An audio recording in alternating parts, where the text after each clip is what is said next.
नमस्कार, मंडल news bulletin में आपका स्वागत है। आइए पेश करते हैं आज के कुछ प्रमुख व मुख्य समाचार। अमरावती जिले के मूर्छी वरुण निर्वाचन क्षेत्र से अजित पवार गुट समर्थक रहने वाले विधायक देवेंद्र भुयार ने महिलाओं व युवतियों सहित किसानों को लेकर एक बेहद विवादास्पद बयान दिया। विधायक भुयार ने कहा कि स्मार्ट व देखने में एक नंबर रहने वाली लड़कियां मुंबई व पुणे में रहने वाले लड़कों को शादी के लिए मिलती हैं, वहीं इस मामले में दूसरे नंबर पर रहने वाली लड़कियां किराना दुकान व पान ठेले जैसे व्यवसाय करने वाले लड़कों के हिस्से में आती हैं और बचा खुचा माल रहने वाली हेबड़ली हाबड़ली लड़कियां किसानों के गले में बांधी जाती हैं, क्योंकि नौकरी नहीं रहने वाले किसान युवकों से विवाह करना अब पढ़ी लिखी व दिखने में सुंदर रहने वाली लड़कियां पसंद नहीं करती, जिसके चलते किसानों के बच्चे भी हिम्बड़ वम्बड़ निकलते हैं। शादी की उम्र में पहुंच चुके ग्रामीण क्षेत्र के युवा किसानों का विवाह नहीं होने की समस्या को लेकर विधायक देवेंद्र भुयार द्वारा दिए गए इस बयान के चलते अब एक बार फिर राजनीति गर्मा गई है। शिवसेना उबाटा गुट की नेत्री सुषमा अंधारे ने विधायक भुयार के इस बयान को महिलाओं का अपमान बताते हुए कहा कि विधायक भुयार ने अपने इस बयान के जरिए महिलाओं का अपमान करने के साथ ही खेती बाड़ी में मेहनत करते हुए अनाज उगाने वाले भूमिपुत्र किसानों का मजाक उड़ाया है। साथ ही उनके इस बयान के जरिए आम जनता में कृषि क्षेत्र को लेकर अनास्था भी पैदा हो सकती है। अंधश्रद्धा निर्मूलन समिति के अध्यक्ष तथा संविधान बचाओ देश बचाओ व्याख्यानमाला के प्रमुख वक्ता श्याम मानव ने कांग्रेस के ग्रामीण जिलाध्यक्ष बबलू उर्फ अनिरुद्ध देशमुख को भाजपा का स्लीपर सेल एजेंट संबोधित करते हुए आरोप लगाया कि कांग्रेस के वरिष्ठ नेता रहने वाले बबलू देशमुख द्वारा चोरी छिपे तरीके से भाजपा के साथ मिलकर काम किया जाता है। श्याम मानव के मुताबिक उनकी 2 दिन पहले चांदूर बाजार में महाविकास आघाड़ी की ओर से व्याख्यानमाला का आयोजन किया गया था, लेकिन इस आयोजन से पहले कांग्रेस नेता बबलू देशमुख ने उन तक यह संदेश भिजवाया कि वे इस व्याख्यानमाला में भाजपा के खिलाफ एक भी शब्द न कहें, बल्कि क्षेत्र के विधायक बच्चू कडू को लेकर ही जमकर आरोप लगाएं। श्याम मानव के मुताबिक उनके द्वारा इस शर्त को मान्य नहीं किए जाने पर बबलू देशमुख ने ऐन समय पर चांदूर बाजार में आयोजित उनकी सभा को रद्द कर दिया, जिससे साफ है कि बबलू देशमुख द्वारा कांग्रेस में रहते हुए चोरी छिपे तरीके से स्लीपर सेल एजेंट के तौर पर भाजपा के लिए काम किया जा रहा है। ऐसे में कांग्रेस का शुद्धिकरण करने के साथ ही संवैधानिक मूल्यों की रक्षा करने हेतु कांग्रेस नेता राहुल गांधी ने पार्टी में रहने वाले बबलू देशमुख जैसे स्लीपर सेल लोगों को पार्टी से बाहर निकाल देना चाहिए। वहीं इस पूरे मामले को लेकर प्रतिक्रिया हेतु आज दिन भर के दौरान कई बार प्रयास करने के बावजूद कांग्रेस के ग्रामीण जिलाध्यक्ष बबलू देशमुख से संपर्क नहीं हो पाया और हर बार उनके मोबाइल फोन पर दूसरी ओर से नंबर बिजी व नंबर नॉट रीचेबल रहने का संदेश सुनाई देता रहा। राज्य की महायुति सरकार द्वारा बड़े जोर शोर के साथ शुरू की गई मुख्यमंत्री लाडली बहन योजना का औपचारिक शुभारंभ करने हेतु अब तक राज्य में संभागीय स्तर पर कार्यक्रमों का आयोजन किया गया। वहीं अब राज्य सरकार द्वारा राज्य के सभी जिलों में जिला स्तर पर ऐसे कार्यक्रमों का आयोजन करने का निर्णय लिया गया है, जिसके तहत आगामी सोमवार 7 अक्टूबर को अमरावती जिले में जिला स्तर पर लाडली बहन योजना हेतु कार्यक्रम आयोजित किया जाएगा। हालांकि इसमें मुख्यमंत्री एकनाथ शिंदे तथा दोनों उप मुख्यमंत्री देवेंद्र फडणवीस व अजित पवार उपस्थित नहीं रहेंगे, बल्कि यह कार्यक्रम जिला पालक मंत्री चंद्रकांत पाटिल की प्रमुख उपस्थिति के बीच आयोजित होगा। इस आयोजन को देखते हुए जिलाधीश सौरभ कटियार की अध्यक्षता में विभिन्न महकमों की एक समन्वय बैठक भी आयोजित हुई, जिसमें जिलाधीश सौरभ कटियार ने सभी विभागों को आपसी समन्वय के साथ काम करने का निर्देश दिया। अमरावती जिले के मेलघाट सहित सतपुड़ा पर्वत की तलहटी वाले इलाकों में विगत सोमवार को महसूस हुए भूकंप के 100 झटकों की पार्श्वभूमि को देखते हुए भारतीय भूवैज्ञानिक सर्वेक्षण विभाग की 4 सदस्यीय टीम अमरावती पहुंची है। इस टीम के सदस्यों ने गत रोज जिलाधीश सौरभ कटियार से मुलाकात करने के साथ ही विगत सोमवार को आए भूकंप के झटके महसूस कर चुके गाँवों का दौरा किया, जिसके बाद इस टीम के सदस्यों ने जिलाधीश को अपने अध्ययन के बारे में जानकारी देते हुए बताया कि भले ही जिले के मेलघाट सहित आसपास के क्षेत्रों में विगत दिनों सौम्य स्तर का भूकंप महसूस हुआ है, परंतु यह परिसर पूरी तरह स्टेबल रहने के चलते इस परिसर में कोई बड़ा भूकंप आने की संभावना नहीं है। आगामी नवंबर माह दौरान राज्य में विधानसभा के चुनाव होने की पूरी संभावना है, जिसके चलते भाजपा ने चुनाव जीतने में सक्षम रहने वाले मेरिट उम्मीदवारों की पड़ताल करनी शुरू कर दी है, जिसके लिए सभी विधानसभा निर्वाचन क्षेत्रों में पार्टी पदाधिकारियों के जरिए सशक्त उम्मीदवारों के नाम सुझाने हेतु बाकायदा मतदान कराया जा रहा है। इसके तहत गत रोज अमरावती जिले के तिवसा, अचलपुर, मेलघाट व धामनगांव रेलवे निर्वाचन क्षेत्र के पार्टी पदाधिकारियों द्वारा अपने अपने क्षेत्र से सशक्त रहने वाले उम्मीदवारों के नाम पर मतदान किया गया। मतदान की प्रक्रिया के बाद भाजपा की ओर से विधायक पद हेतु प्रत्याशी रहने वाले संभावित नामों को पार्टी निरीक्षकों की मौजूदगी के बीच लिफाफों में सीलबंद किया गया और अब इन लिफाफों को पार्टी के प्रदेश कार्यालय भेजा जाएगा, जहां से सर्वाधिक वोट प्राप्त करने वाले व्यक्ति के नाम की बतौर प्रत्याशी घोषणा की जाएगी।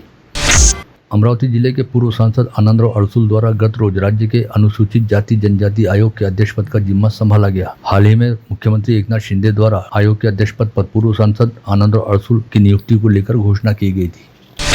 अमरावती पुलिस आयुक्तालय अंतर्गत संवेदनशील रहने वाला कोल्हापुरी गेट पुलिस स्टेशन फिलहाल भाजी बाजार परिसर में कार्यरत है, लेकिन जब से यहां पर पुलिस स्टेशन स्थापित हुआ है तब से हनुमान नगर के नागरिकों की मांग अपने परिसर में पुलिस स्टेशन की नई इमारत का निर्माण करने की रही है। इस मांग को लेकर विधायक रवि राणा ने भी परिसर वासियों के साथ आंदोलन किया था, जिसके चलते अब हनुमान नगर स्थित कोल्हापुरी गेट थाने की पुरानी जगह पर नई इमारत का निर्माण करने और भातकुली पुलिस स्टेशन के लिए नई इमारत व कर्मचारियों हेतु वसाहत का निर्माण करने हेतु राज्य सरकार ने 3 करोड़ 60 लाख रुपए मंजूर किए हैं, जिसका आगामी 6 अक्टूबर अक्टूबर को राज्य के उप मुख्यमंत्री व गृह मंत्री देवेंद्र फडणवीस के हाथों भूमि पूजन होने की संभावना है। इस बात के मद्देनजर विधायक रवि राणा ने पुलिस आयुक्त नवीन चंद्र रेड्डी के साथ उनके कक्ष में कोल्हापुरी गेट कृति समिति व भातकुली के नागरिकों के साथ बैठक की। अमरावती शहर के ख्यातनाम दंत चिकित्सक सैयद अबरार द्वारा विधानसभा चुनाव लड़ने का मन पक्की तरह से बना लिया गया है। डॉक्टर सैयद अबरार के मुताबिक उन्होंने शरद पवार के नेतृत्व वाली राष्ट्रवादी कांग्रेस पार्टी से भी उम्मीदवारी मांगी है और पार्टी के वरिष्ठ नेता व पूर्व गृह मंत्री अनिल देशमुख के अमरावती दौरे पर रहते समय उनसे मुलाकात कर उनके सामने अपनी दावेदारी पेश की। इसके अलावा सैयद अबरार ने यह जानकारी भी दी कि वे कांग्रेस के नेताओं के साथ भी संपर्क में हैं। डॉक्टर अबरार के मुताबिक अमरावती विधानसभा क्षेत्र में 1.25 लाख मुस्लिम वोटर रहने के साथ ही उनका अन्य समाजों में भी अच्छा खासा संपर्क है, जिसके चलते उनकी दावेदारी को समाज के हर स्तर से समर्थन मिल रहा है। केंद्र सरकार द्वारा निर्देशित किए गए अनुसार 2 अक्टूबर को स्वच्छता ही सेवा अभियान अंतर्गत स्वच्छता पखवाड़ा के तौर पर मनाया गया। महात्मा गांधी व देश के पूर्व प्रधानमंत्री लाल बहादुर शास्त्री की जयंती निमित्त यह आयोजन किया गया, जिसके तहत मनपा द्वारा आज दोपहर नेहरू मैदान में स्वच्छता ही सेवा रैली का आयोजन किया गया। इस रैली में महानगर पालिका के सभी अधिकारी व कर्मचारी शामिल हुए।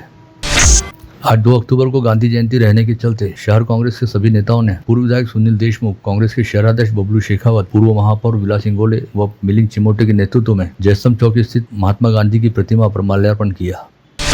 प्रतिवर्षानुसार इस वर्ष भी नवरात्रोत्सव के उपलक्ष्य में शहर के युवा उद्योजक व सामाजिक कार्यकर्ता सागर भट्टी द्वारा दैनिक अमरावती मंडल व मंडल न्यूज की मीडिया पार्टनरशिप के तहत कैंप परिसर स्थित होटल महफिल इन के बंधन लॉन में बरिस्ता गरबा महोत्सव का आयोजन किया जा रहा है। विगत 3 वर्षों से प्रतिवर्ष नवरात्रोत्सव के निमित्त आयोजित किए जाने वाले इस गरबा महोत्सव के तहत आज नवरात्रोत्सव की पूर्व संध्या पर बरिस्ता गरबा के मुख्य आयोजक सागर भट्टी की ओर से निःशुल्क गरबा वर्कशॉप का आयोजन भी किया गया। वहीं कल 3 अक्टूबर से आगामी 11 अक्टूबर तक रोजाना अलग अलग थीम के साथ गरबा उत्सव आयोजित किया जाएगा। विगत 4 वर्षों से चली आ रही परंपरा के तहत इवेंट्स फॉक्स एंड एंटरटेनमेंट द्वारा दैनिक अमरावती मंडल व मंडल न्यूज की मीडिया पार्टनरशिप के तहत सातुर्णा चौक के पास रॉयल एनफील्ड शोरूम के बगल में स्थित मैदान पर नवरात्रोत्सव निमित्त द रास गरबा शीर्षक तले भव्य गरबा उत्सव का आयोजन किया जा रहा है। कल 3 अक्टूबर को घाटी स्थापना के पर्व पर पूरे विधि विधान व परंपराओं के साथ इस गरबा उत्सव का आयोजन किया जाएगा और अगले 9 दिन तक यहाँ पर रोजाना अलग अलग रंगों की थीम पर गरबा रास खेला जाएगा। इस हेतु सातुर्णा परिसर में 50,000 वर्ग फीट वाले मैदान पर 30,000 स्क्वायर फीट का भव्य गरबा पंडाल साकार किया गया है। विगत 8 वर्षों से चली आ रही परंपरा के तहत क्रिएटर शुभारंभ इवेंट्स तथा गरबा उत्सव समिति द्वारा नवरात्रोत्सव के उपलक्ष्य में कल 3 अक्टूबर से आगामी 11 अक्टूबर के दौरान शहर के बीचों बीच स्थित साइंस कोर मैदान पर भव्य गरबा उत्सव का आयोजन किया जा रहा है। अमरावती मंडल व मंडल न्यूज की पार्टनरशिप के तहत आयोजित होने जा रहे इस गरबा उत्सव हेतु साइंस कोर मैदान पर 90,000 स्क्वायर फीट में गरबा पंडाल साकार किया गया है, जिसमें से 40,000 स्क्वायर फीट क्षेत्रफल वाले पंडाल में रास गरबा खेला जाएगा। कल 3 अक्टूबर को घाटी स्थापना के पर्व पर विधि विधान पूर्वक पूजा अर्चना के साथ ही साइंस कोर मैदान पर शुरू होने जा रहे गरबा उत्सव का परसों 4 अक्टूबर की शाम शहर पुलिस आयुक्त नवीन चंद्र रेड्डी के हाथों समारोह पूर्वक औपचारिक उद्घाटन किया जाएगा। इस समय आयोजन के मुख्य प्रायोजक रहने वाले नंदा ग्रुप के संचालक नरेंद्र भारानी तथा मनभरी के संचालक ओम खेमचंदानी बतौर प्रमुख अतिथि उपस्थित रहेंगे। बडनेरा रोड के भक्तिधाम मंदिर परिसर में पारंपरिक रास गरबा का आयोजन कल से 9 दिनों तक चलेगा। यह आयोजन जलाराम सत्संग मंडल व लोहाना नवयुवक मंडल के संयुक्त तत्वाधान में हो रहा है। आयोजन का यह 25वां वर्ष रहने के चलते रजत जयंती वर्ष में आयोजन दौरान काफी विशेष उपक्रम आयोजित किए जाएंगे। सार्वजनिक दुर्गोत्सव हेतु विगत 5 दशकों से प्रसिद्ध प्रताप चौक के वीर प्रताप नवदुर्गा महोत्सव मंडल में इस बार स्त्री शक्ति की महिमा का प्रदर्शन करते हुए राजा बलि व माता लक्ष्मी की पौराणिक कथा के प्रसंग को झांकी के तौर पर प्रस्तुत किया जा रहा है। साथ ही फव्वारे के सामने शेगांव के संत गजानन महाराज की झांकी भी श्रद्धालुओं को आकर्षित करेगी, ऐसी जानकारी मंडल के प्रमुख महेंद्र भाई चोपड़ा द्वारा दी गई। इस मंडल के साथ शहर के अनेकों गणमान्य जुड़े हुए हैं, जिसमें वरिष्ठ समाज सेवी नानकराम नेमदानी को स्वागताध्यक्ष, अमरावती मंडल के प्रबंध संचालक राजेश अग्रवाल को उत्सव अध्यक्ष तथा व्यवसायी विनोद डागा को मंडल का अध्यक्ष नियुक्त किया गया है। गुजराती वैष्णव संगठन का गरबा रास कल 3 अक्टूबर से बूढ़ी प्लॉट स्थित लोहाना महाजनवाड़ी में सजेगा, जहां पर समाज के बंधु भगिनी रास गरबा पेश करते हुए माता रानी को प्रसन्न करने हेतु अर्चना व आराधना करेंगे। विगत 2-3 दशकों से यह संगठन गरबा रास का सफल आयोजन करता जा रहा है। अंबापेट परिसर स्थित उजम्बावाड़ी में कल घटी स्थापना के साथ श्री दशा सोरठिया वाणी ज्ञाति महाजन समाज द्वारा गरबा रास का आयोजन किया जाएगा। यहाँ पर भी परंपरागत तरीके से मां अम्बे की आराधना गरबा रास के माध्यम से समाज बंधु व भगिनियों द्वारा की जाएगी। वैज्ञानिक झांकियों के लिए प्रसिद्ध रहने वाले सराफा के सार्वजनिक नवदुर्गा मंडल में इस वर्ष शहीदों के बलिदान की झांकी को साकार किया जा रहा है। साथ ही उत्सव को नए आयाम देते हुए पंचमी से सभी भाविकों के लिए विविध प्रकार के प्रसाद भी रखे जाएंगे। मंडल के अध्यक्ष आनंद राठी ने सभी के सहयोग व योगदान से उत्सव को सफल बनाने हेतु प्रयासरत रहने की बात कही। महाराजा अग्रसेन जयंती महोत्सव अंतर्गत आज सुबह अग्रथान दौड़ स्पर्धा का आयोजन किया गया, जिसमें अग्रवाल समाज बंधुओं ने बड़े उत्साह के साथ हिस्सा लिया और सामाजिक एकता का संदेश दिया। यह आयोजन अग्रसेन भवन से निर्माणी इन सभागार तक आयोजित किया गया, जिसमें 300 से अधिक समाज बंधुओं का समावेश था। स्पर्धा पश्चात 3 समूहों में पुरस्कार वितरित किए गए। कल से प्रारंभ हो रहे शारदीय नवरात्रि उत्सव हेतु विदर्भ की कुलस्वामिनी अंबा माता व एकवीरा माता संस्थान में दर्शनार्थियों के लिए सहज दर्शन व्यवस्था की गई है। दोनों मंदिर संस्थानों में की गई व्यवस्था का आज शहर पुलिस आयुक्त नवीन चंद्र रेड्डी व उनके अधीनस्थ अधिकारियों द्वारा प्रत्यक्ष अवलोकन किया गया। इस समय अंबा देवी संस्थान की अध्यक्षा व पूर्व महापौर विद्याताई देशपांडे तथा एकवीरा देवी संस्थान के पदाधिकारियों ने सीपी रेड्डी सहित पुलिस अधिकारियों को दर्शनार्थियों के प्रवेश मार्ग व गमन मार्ग के बारे में विस्तार से जानकारी दी। माहेश्वरी महिला मंडल द्वारा श्राद्ध पक्ष के निमित्त सत्यधाम मंदिर में आयोजित श्रीमद् भागवत कथा के अंतिम दिन कथावाचक बालव्यास अक्षय अनंत गौड़ ने जीवन में मित्रों के रहने वाले विशेष महत्व को बताते हुए भगवान श्री कृष्ण व सुदामा का प्रसंग सुनाया। साथ ही कृष्ण एवं अन्य बाल गोपालों के प्रसंगों को भी प्रभावी तरीके से भाविकों के समक्ष रखा। मुकाबला हुस्न नाथ सीजन 3 के लिए आज सुबह 9 बजे से पठान चौक स्थित एसोसिएशन उर्दू स्कूल में आयोजित स्पर्धा में सहभागी प्रतिभागियों का ऑडिशन आयोजित किया गया। यह स्पर्धा 8 से 15 वर्ष तथा 16 से 20 वर्ष उम्र के बच्चों व युवाओं के लिए 2 गुटों में आयोजित की गई है। स्पर्धा के ऑडिशन में बच्चों व युवाओं ने बड़े उत्साह के साथ हिस्सा लिया और एक से बढ़कर एक नात पढ़कर परिसर को मीठे कलामों से सराबोर कर दिया। राज्य के मुख्यमंत्री एकनाथ शिंदे की सरकार द्वारा गाय को राज्य माता गौ माता का दर्जा दिए जाने व रोजाना 30 रुपए का अनुदान दिए जाने की घोषणा का शिवसेना की महिला आघाड़ी द्वारा स्वागत करते हुए गोरक्षण संस्था में जाकर गायों को चारा व गुड़ खिलाकर आनंद व्यक्त किया गया।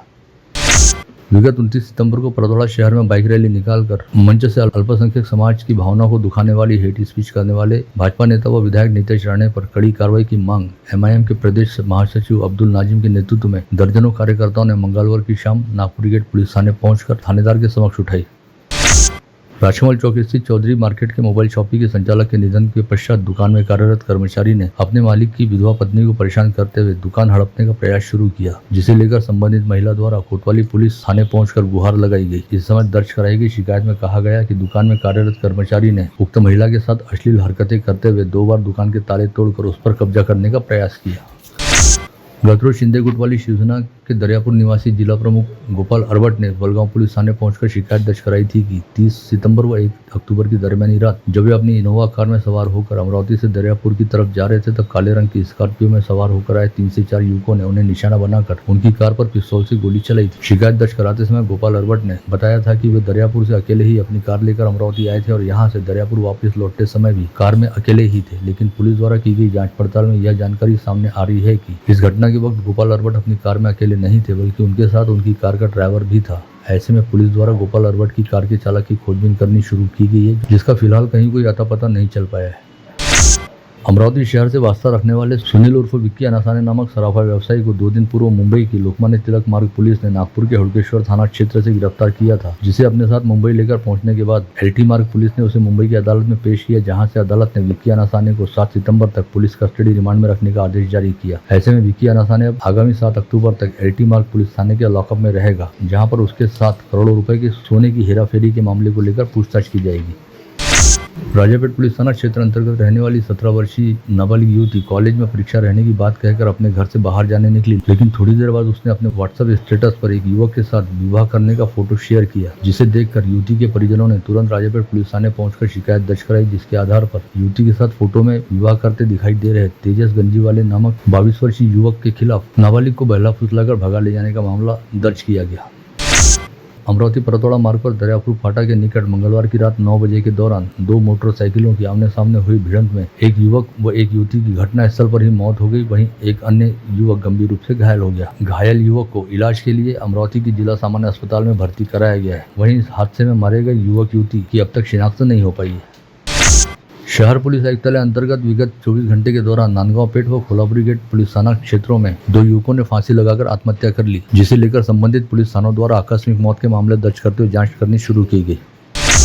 मोशी तहसील के निम्बारनी गांव में रहने वाला अश्विन डाहे नामक युवक भारत फाइनेंस कंपनी में वसूली अधिकारी के तौर पर कार्यरत है, जिस पर चांदूर बाजार तहसील के कर्जधारक बचत गुटों से वसूली करने की जिम्मेदारी है। रोजाना की तरह अश्विन डाहे 30 सितंबर को महिला बचत गुटों से वसूल की गई 2,04,000 रुपए की राशि लेकर अपनी दोपहिया पर सवार होकर ब्राह्मणवाड़ा थड़ी की ओर जा रहा था। तभी बीच रास्ते में पेड़ के पीछे छिपे अज्ञात लुटेरों ने अश्विन की बाइक रोककर उससे मारपीट करते हुए पैसों से भरी बैग झपट ली। इस बैग में टैब व बायोमेट्रिक मशीन भी थी। चांदूर बाजार पुलिस मामले की जाँच कर रही है।